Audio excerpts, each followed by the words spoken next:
Hello and আসসালামু আলাইকুম everyone, কেমন আছে সবাই? ওয়েলকাম জানাচ্ছি আমার প্রতিদিনের নিউ একটি ব্লগে। আজকের ব্লগ হচ্ছে ঈদের পর দিন যে বাড়িতে গেলাম অ্যান্ড তোমাদের সাথে সবটাই শেয়ার করেছি।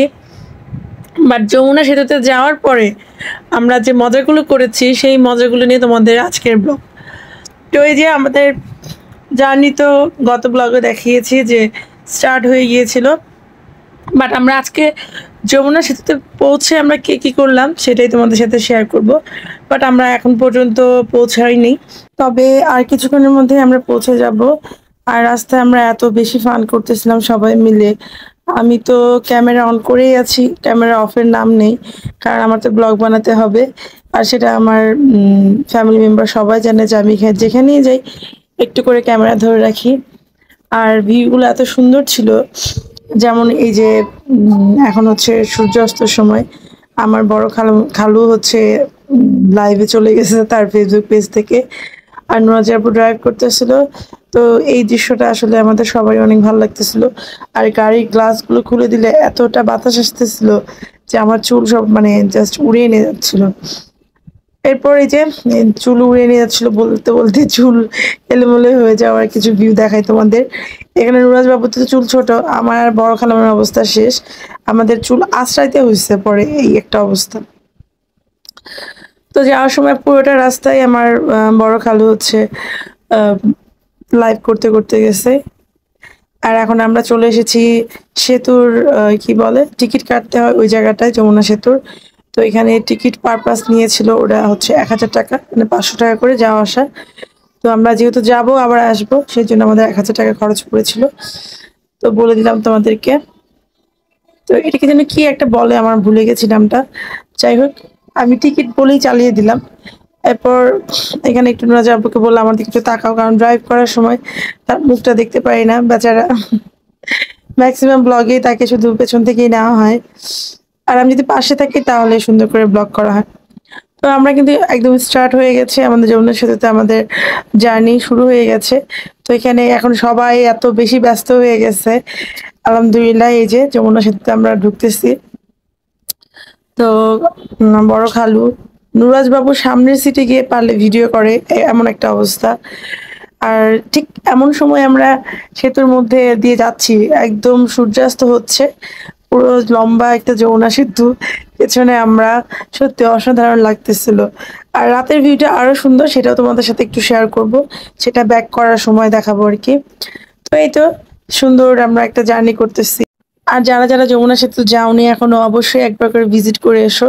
সত্যি অসাধারণ একটা জায়গা। আর এই যে একটা ভিউ, এটাও কিন্তু আমি পুরো ব্যাক ক্যামেরায় করেছি, কারণ হচ্ছে আমরা যখন যাচ্ছিলাম সামনের দিকে, তো পেছনের গ্লাস দিয়ে আমি এটা পেছনের পুরো ভিউটা নিয়েছিলাম। আর এই দেখো আমার অবস্থা কি, চুল এলোমেলো যা তা অবস্থা। আমি ভাবলাম যে আমার নিজেকে একটু ক্যামেরা করি এই বাতাসে উলুঝুলো অবস্থায়।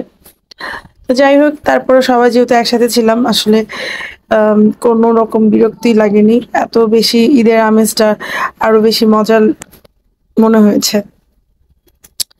আসলে আমার গলাটা একটু ফেঁসা হয়ে গেছে, এই জন্য আমার একটু কথা বলতে কষ্ট হচ্ছে, যার কারণে আমি একটু থেমে থেমে কথা বলতেছি।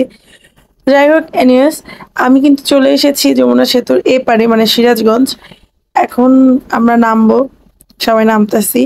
আর এখানে কিছু কফি স্টোর কিংবা ফাস্ট ফুডের আইটেম কিছু আছে। তো আমরা প্রথমে নেমে দেখতেছিলাম যে কোথায় কি করা যায়, কোন দিকে হাঁটা যায়। তো সবাই মিলে, আর প্রচন্ড গরম ছিল, হ্যাঁ। বাতাসে যখন ছিলাম তখন তো ভালোই লাগে, বাট গরমে যখন মানে গাড়ির মধ্যে, তো এসি গাড়িতে, আর নেমে একদম পুরো একদম অস্থির। তো যাই হোক, বড় খালামণি বলতেছে আমাকে কিছু ভিডিও করে দাও, ছবি তুলে দাও। আমি তো একা একাই করি সব আমারগুলো, বাট খালামণিটা একটু ট্রাই করছি, চেষ্টা করছি তাকে তার পছন্দ মতো ছবি তুলে দিতে। এরপরে খালুকে একটু বললাম কেমন লাগতেছে এসে, সে বললো মাশাআল্লাহ অনেক ভালো লাগতেছে। এই গাছটা না আমার খুব ভালো লাগছে, কারণ এটার গাছটার নাম জানি না, বাট এত সুন্দর কিছু ফুল ধরেছিল গাছটার মধ্যে, আমার খুবই ভালো লাগছে, এই জন্য একটু ক্যামেরা করে নিয়েছি। এরপর আমার প্রচন্ড পানি পিপাসা লাগছিল, পরে আমি একটা দোকান থেকে পানি নিয়ে নিলাম। আর লাগবেই না কেন, রাস্তার মধ্যে আমরা আসলে অতটা তেমন কিছু খাওয়া হয়নি। আর এখানে নুরাজের আব্বু নিজেও নিজের ফোন দিয়ে কিছু ভিডিও করতেছিল। তো ওকে আমি একটু বললাম কিছু বললাম আমার ব্লগের জন্য, বলে না গরমে অস্থির, বউ তুমি তোমার মতো করো। তো এখন বাব্বাটা ঢুকতেছে কফি শপে, হয়তো বা কফি অর্ডার করবে। আর আমি আর খালামণি এদিক দিয়ে হাঁটাহাঁটি করতেছিলাম, আর ওকে একটু টেনে ওর সাথে একটু ভিডিও করতেছিলাম। আমরা আসছি হচ্ছে বঙ্গবন্ধু সেতুর এই পাশে। এটা হচ্ছে তোমার কি বলে, এটা কি বলে, সিরাজগঞ্জের ওদিকে।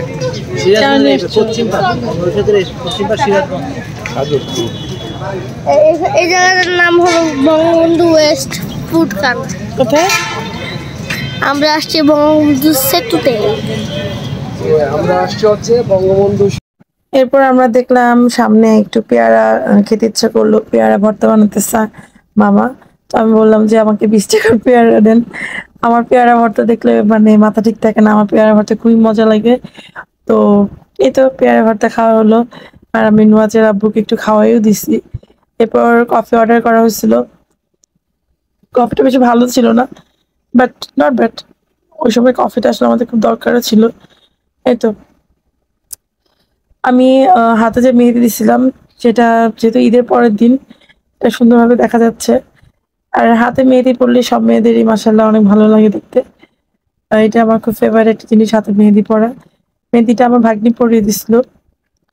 আর এই যে আমার খালামণি, সুন্দরী খালামণি, সে আসতেছে কফি হাতে নিয়ে, আমাকে বলতেছে তুমি আমাকে আমার চাইতে কফি শপটা সুন্দর করে নাও ভিডিওটা। আমি বললাম সমস্যা নেই।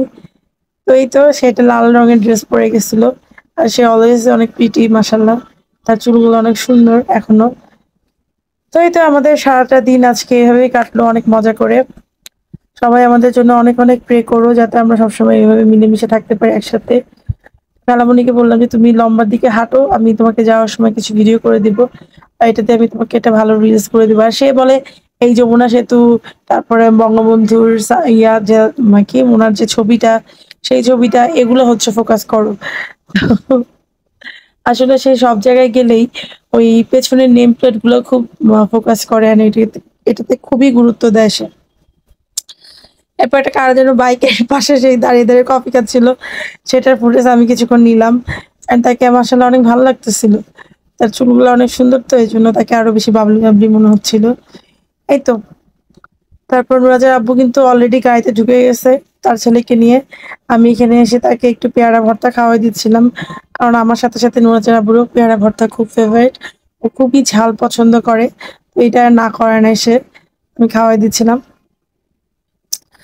এই তো ওরা ওয়েট করতেছিল, আমরা একটু ঘোরাঘুরি করলাম, ভিডিও করলাম, ছবি তুলতেছিলাম, এই জন্য ওরা বাব্বাটা ওয়েট করতেছিল।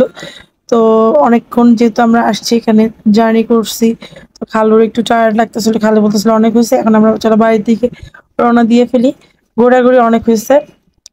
তো আজকের আকাশটাও মাসাল্লাহ অনেক সুন্দর ছিল, তাই আমি একটু আকাশের একটা সুন্দর একটা ভিউ নিছি, কারণ ওয়েদারটা গরমও ছিল আবার অনেকটা সুন্দরও ছিল। যাই হোক, এই যে আমাদের রাতের যমুনা সেতু, আমাদের টাঙ্গাইলের ঐতিহ্যবাহী একটা জায়গা এটা। তো সবাইকে আবারও বলতেছি যে যারা যারা যাও নাই অবশ্যই একবার করে ভিজিট করে নিও। তো আজকের ব্লগটা আমি এখানে এন্ড করে দিব। সবাই যদি আমার ভিডিও ভালো লেগে থাকে অবশ্যই রেগুলার দেখো, একটা করে সাবস্ক্রাইব করে দিও। ভালো থেকো সবাই, আজকের মতো আল্লাহ হাফেজ, গুড নাইট, টাটা।